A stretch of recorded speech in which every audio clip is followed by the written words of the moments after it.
Hey, what's good guys? This is Nightwing2303 from WearTesters.com. Today we got a detailed look and review of these guys right here. This is the CP3.10, so we're not going to waste any more of your time. We're just going to get right into it. So first things first, we're going to talk about the price. I normally don't go over that unless I feel that the price for the tech that you're getting is, I guess, worth it or substantial. And these guys are kind of like borderline with that. The retail is $125, and the reason why I believe that this is a solid kind of like bang for your buck is because the upper on these guys. I know that your eye goes directly to the TPU cage that surrounds most of the shoe. However, the rest of the upper is performance woven, and this stuff is amazing. It is identical to what they use on the Air Jordan 29. Now, all of that stuff for $125 to me, I think is a great price.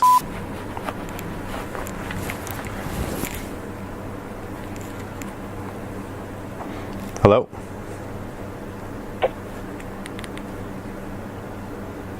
Hello? Hi, my name is Michael. To you, Michael.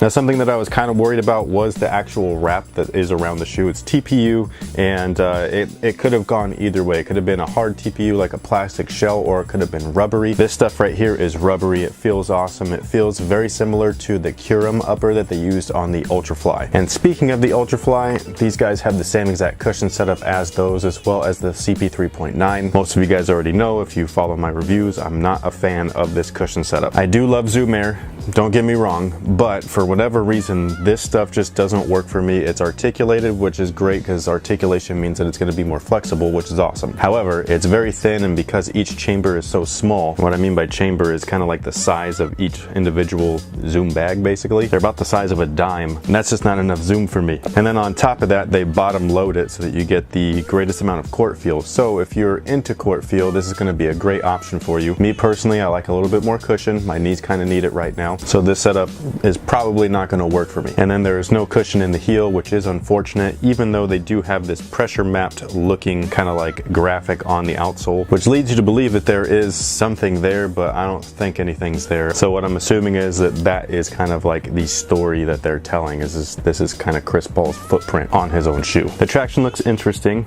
I think that it'll work really well, although now that I've said that, it probably won't, but it looks like it's going to work really well. Something that I think is really cool, might be hard to see, but there's two actual outriggers here. The main one here is at the lateral end. This is typical for most shoes nowadays. It also slightly is embellished, so it goes a little bit outside of the foot, kind of cradling you, which is awesome. But they've added a second, very tiny one right here at the toe, which I think is really cool because that is actually for Chris Paul and the way that he moves. If you've noticed the way that he has his footwork when he plants, when he's doing crossovers, he's not only heavy on his toes, but he's heavy on the outside. He's real shifty, so he's kind of drawing you over in one direction, then he's going to push right back, and that's what this guy's here for. It's so that he doesn't become unstable whatsoever in that section of the shoe, which is a pretty interesting idea. I've never, thought about it or anything like that. We've seen outriggers in the heels and in the forefoot, but never one like way up here at the front. Very dope. Now the lacing system is similar to the CP3.9, where it is a bungee system, so these nylon strands are attached to the actual laces. However, the only thing that's attached to the footbed is the actual flywire cables, so these guys are not as like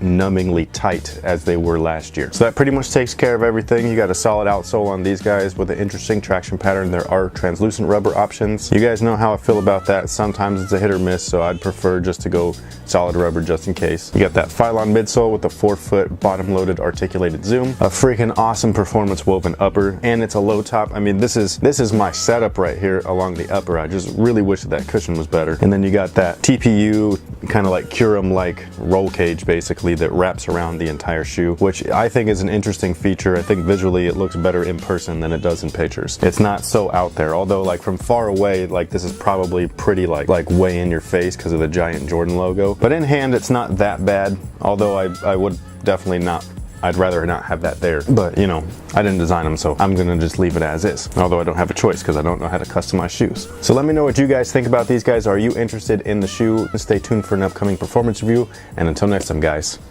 have a good one.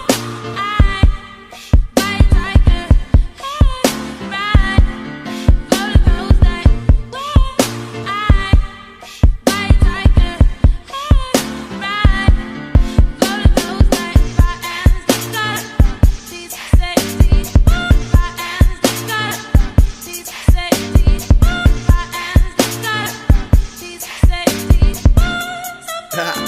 Rest.